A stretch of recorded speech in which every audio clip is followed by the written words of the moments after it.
My name is Kat Fortner. I'm also known as Miss Kitty, the Imperial Tea Hostess, the Red Fork Empire, as well as the Double Agent, because that's another story. The Red Fork Empire,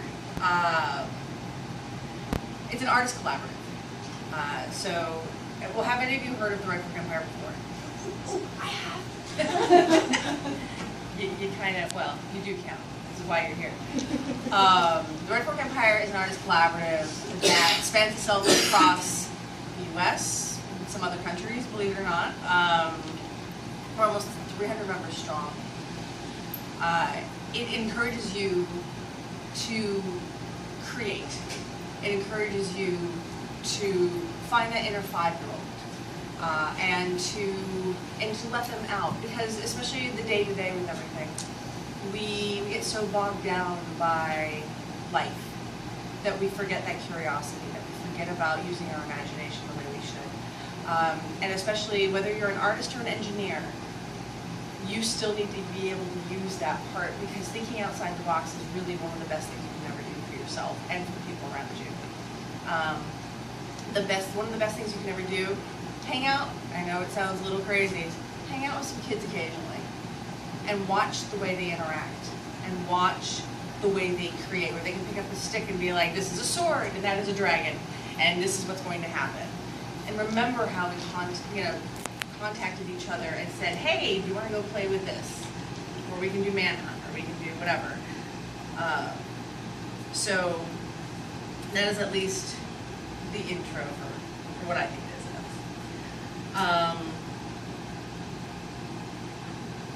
Yes, so Picasso. Every child is an artist. The problem is staying the artist when you grow up.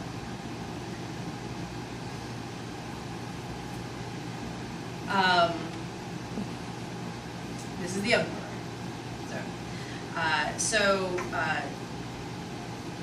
When Justin came up with the Red Fork Empire, sometime around '95, he just kind of wanted to break up the monotony of everyday life. So just giving people a little bit of a spark of creativity to inspire other people is one of the greatest things, and the greatest gifts that we can give someone. So of course, and then many of us also have imaginary titles, even though we're all citizens. It goes the Emperor, citizens, done. There's no hierarchy after that. But many of us have titles. Again, Imperial Tea Hostess. The gentleman over here, how many titles do you have now? Well, so the Cardinal is actually because I actually ordained Cardinal when they first made this church, and so I decided to keep that running. I tend to play by a different set of rules, and I like to blend the lines between creativity and authenticity and reality in a way that it becomes very difficult to tell one from the other. So.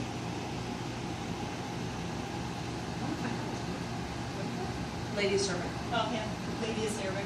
It's my persona. So just little personas here and there that you get to create and work off of other people too. And we even also have. Who are you? I'm Tyler. In the Red Fork Empire, I'm Zon Carceri. He's the Watcher. He's a big, creepy, Order of the Watching Eye thing that I will talk your ear off about, so don't let me start. So, as you know, a lot of us have our own creations for cosplaying. So we've become our own characters versus, doing a Harley Quinn, or versus doing, not that that's bad at all, having your own take or your own spin on it. But we like to try and create as much original stuff as possible, and original content. Now what's funny though is now people are starting to cosplay the Emperor at different cons, which I think is a blast. So, one of the other big things too with the Red Fork is fellowship. You'll see, of course, there's a number of us that are here at this con. Usually you'll see us with the little symbol, the Red Fork symbol. And there's a number of us also in this room. And one of the big things is that we support each other. We may not necessarily always get along.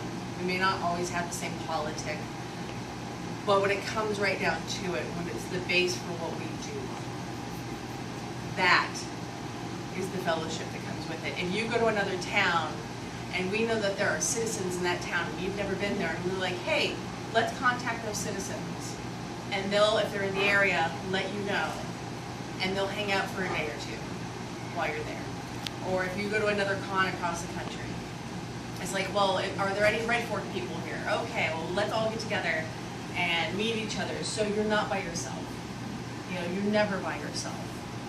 And that's one of the big things too, is making sure that we have that fellowship. And we now have people, like I said, in other countries. And even if you're not necessarily a citizen, we do have a lot of allies. And even the people that are against the Red Fork Empire are still allies. And we'll have really awesome art war. We're encouraging people to do propaganda, basically, back and forth. So one of the art shows that we had done with Waterfire. So again, working with the collaborative, working with different artists. That's the art show on the inside.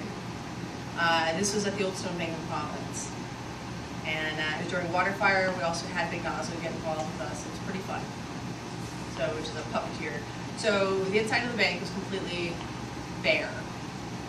And we decided to make a park. So people could sit, listen to music. We worked with other artists that were also from the area, including this beautiful cast iron tree. So, some of the other things that we've done too is the Steampunk Mansion mashup. That's at Governor Henry Lippert House over in Providence, the museum. Absolutely beautiful Victorian, gorgeous, gorgeous. We'll actually be doing it again on the 8th of October. So keep an ear out for that, and we'll have it posted on the page on Facebook.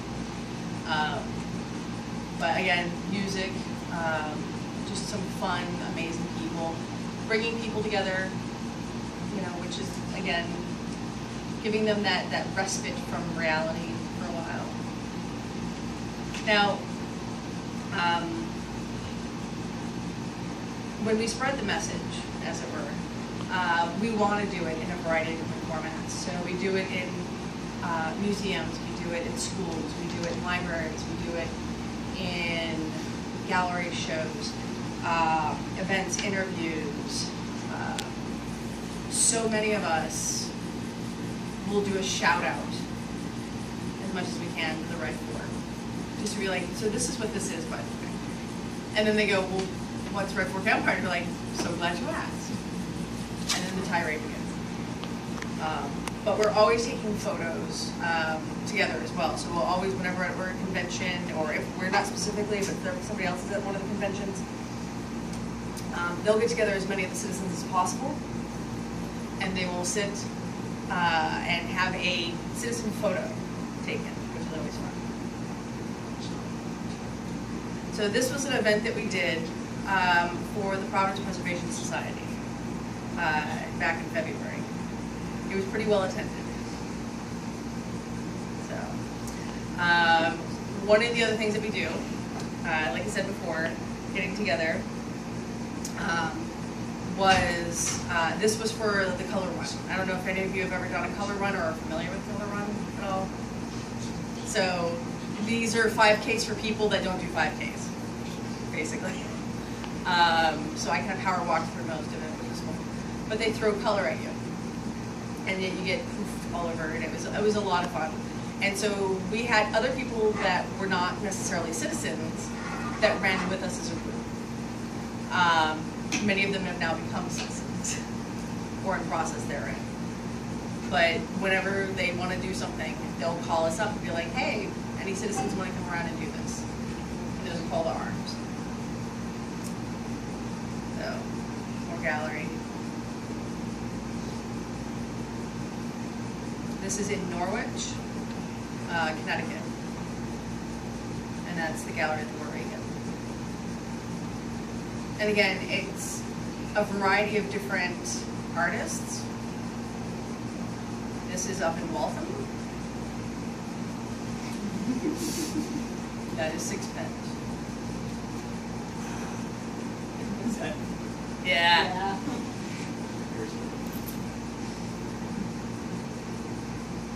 And that's a Redfield design. So this was my Halloween steampunk tea party that I did at the Mark Twain House many moons ago. This was at DragonCon, I believe. TeslaCon. To show where Red Fork was in the hotel, people would make banners and stick the banners out so that you could find them just about anywhere you looked.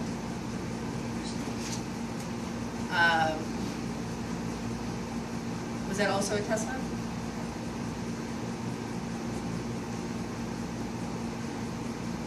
And this is the Who's Line. Clockwork Con. Clockwork Con.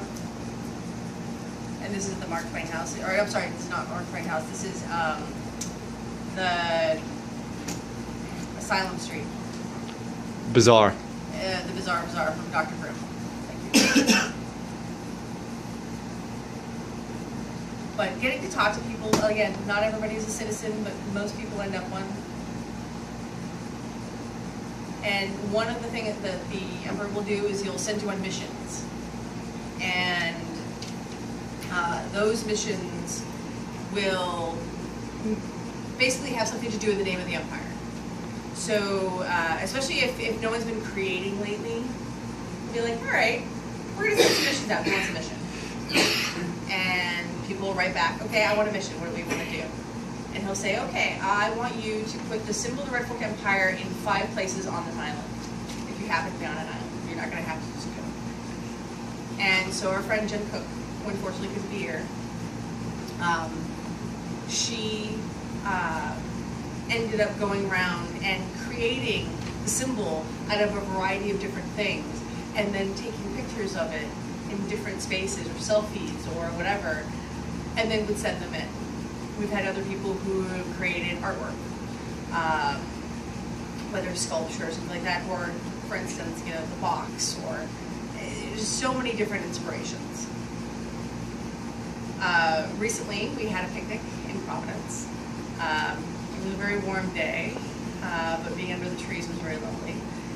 And music playing and just laughing, and that's it. We went to Swan Point Cemetery. I looked around at the sculpture and such around there. This is at Wasteland Weekend. And not all Red Fork is steampunk. There's a wide range of different genres that we kind of put under that umbrella. But we'll do post-apoc, we'll do Victorian, we'll do medieval, anything. It really comes down to anything. Time period is not an issue because we have a multiverse to play with. And because we have a multiverse, and we can do a world building off of that multiverse, it allows everyone, again, to create and imagine what their world would look like.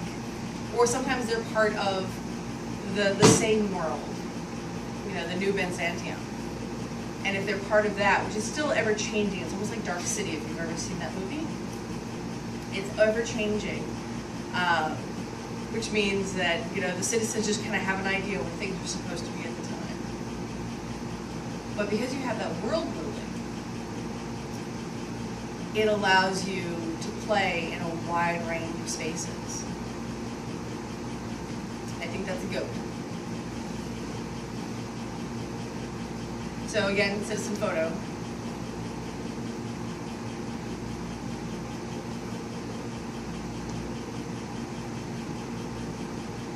So a friend of ours was working down in Connecticut at a place called the Soda Jerk. And it's supposed to be kind of a steampunk themed soda and candy place. So she gave a call out and wanted to see if we could come out and help kind of create a buzz about the space. And we did. So we came in full costume. This is steam driven.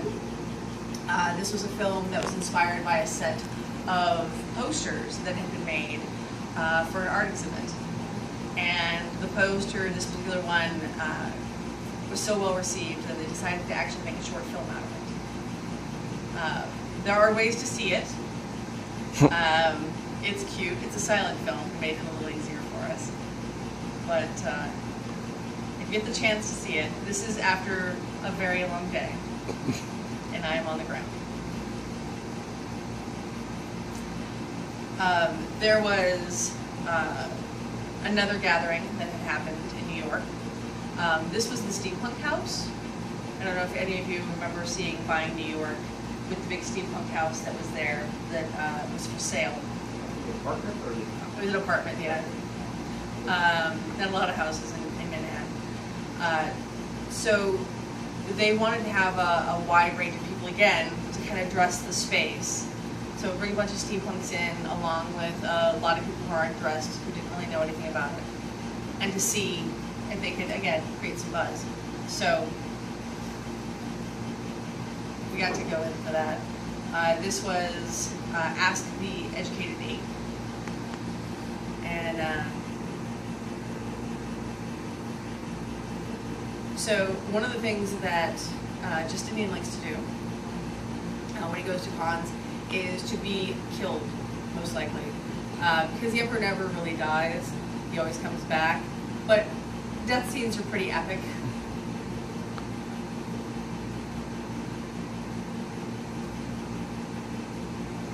If you need me to move, I can kind of squish down a little bit more.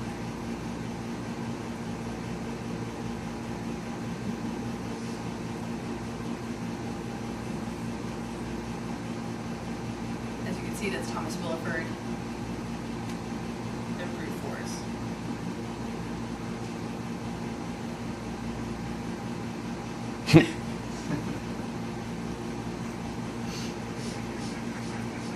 Have you not seen that? I Oh. it's also pretty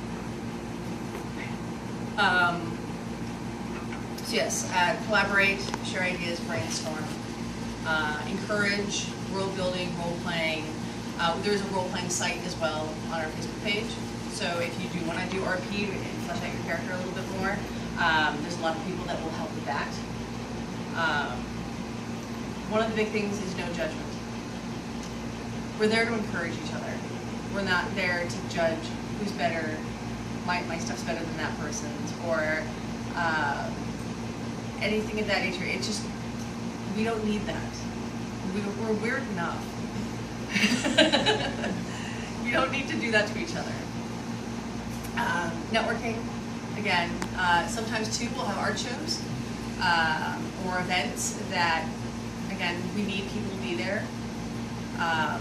Or someone gives a call out and says, hey, I'm doing this event, I'm in Tennessee. Can people come out and help? Absolutely. It is a goofy art cult for all intents. And we'll joke about that quite a bit. And some people will be like, so what's your group like? Like, well, you know, it's really more of a cult. And they just kind of go, okay. You're like, yeah, want some Kool-Aid? You don't have to participate. You can just watch and be a part of it. You don't have to make art all the time. We don't push you to do everything. We'll encourage you, but we'll allow you to stay in your comfort zone if you need to.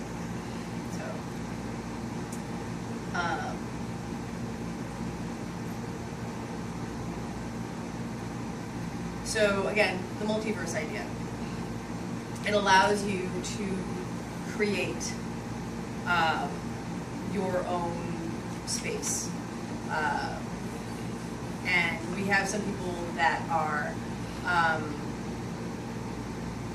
on completely different planets in the role playing that come in. We've got other people that are, just mundane. It's the same idea. So the red. The way the story goes, and you can also find it online, is that the red is what created the Emperors-ish. No one knows for sure, but it was through the red that the split happened, and and the multiverse began. And that's why we have 5 emperors.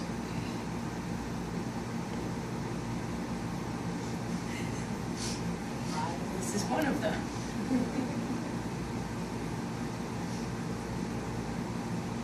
Oh, So this is the will of the people. The will of the people, although primarily stays with the emperor, can go to other citizens and non-citizens alike. It's definitely a conversation starter. And yes, it can go through TSA.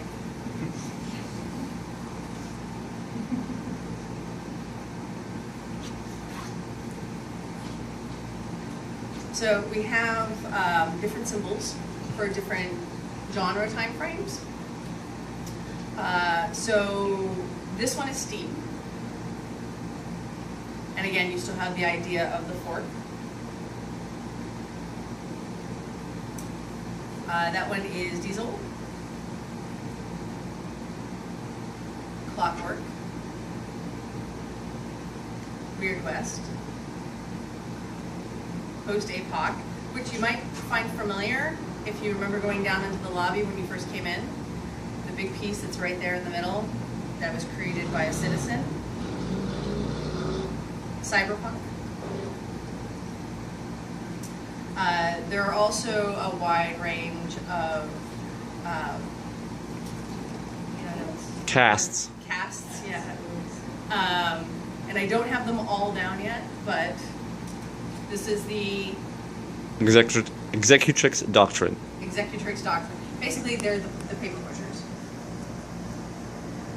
This is the Ministry of Questionable Science. This is the Venerate Prescript. who are The Nobles. Okay. sorry. The Sanctus Finane. Thank you. I don't know these parts as well. And that's one of the orders within the Sanctus. And the Sanctus are the clergy of the Empire. Yes, that's right. So within the clergy of the empire, so for instance, with this, 2 would mean that they serve Booth, who's the second emperor. And various watching eyes. I know, that's you. It's on my arm. I know. Yeah, we've also gone a little crazy. All got tattoos. We'll get to that. It's the Métier. Yes, this is the métier. So these are the makers. Legio. That's the Legio. This is the army, basically. And within that is the Armada. The Armada. So the Armada, the airship armadas are, of course, our Air Force.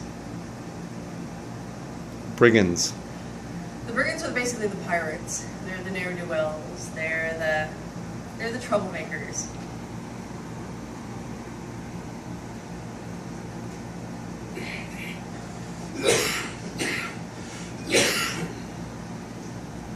So, and then these guys. This is another grouping. These are the Mountain Miscreants. They're out of Colorado. And they are, well, they're their own band of everything, basically. So they're the ones who do the Mad Max cars. They're the ones who do the post-APOC more often. They do diesel pump. They have their own symbol. You'll see it on the back of his jacket later. So they're the biker gang, basically, for Edward Empire. It's interesting when you get pulled over by the Iron Mortar and they run you off the road, like, what rocker is that? Well, no, it's literally the Red Fork Empire. Yep. It's an interesting conversation to have. Oh yeah. Now the best part about it too is that if you look at all of their jackets, you're gonna see like a Harry Potter patch or a Disney patch or something else that's also with it. So a little more post-APOC-y. So within everything, we also have various groups. Mountain Miscreants, the Moth Squirrels. They're down south, and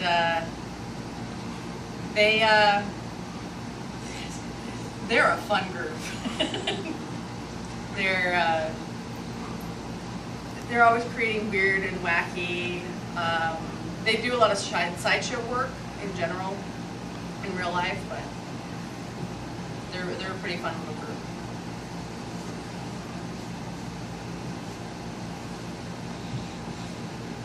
But people will emblazon Red Fort on just about everything.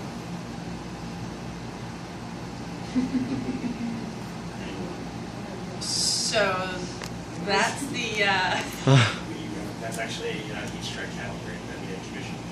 yeah.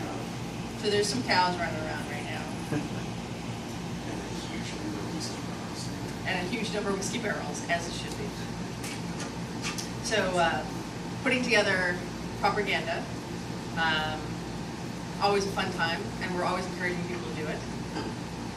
But the Imperial Armada wants you. One ruler, one fight, one empire. And a lot of these are created by a variety of different citizens. This is a fun little 3D one. So this is great when you're doing an art show. So this started, I was not at the show, but this started because there's a squid that the fourth emperor, Peanut, wears, that was given to him. And then someone found this little tiny kitty, like finger puppet, and they started a story on the spot during one of the talks. And one of the artists got inspired and created this. This is basically how to rule the world in 10 easy steps. And maybe have booklets or something around as well. Probably one of my favorite pieces is a pretty epic large poster. But as soon as people realize about bringing back the doll and knowing what the doll is, we go through so much in life right now, which is part of the reason we come here, is to get away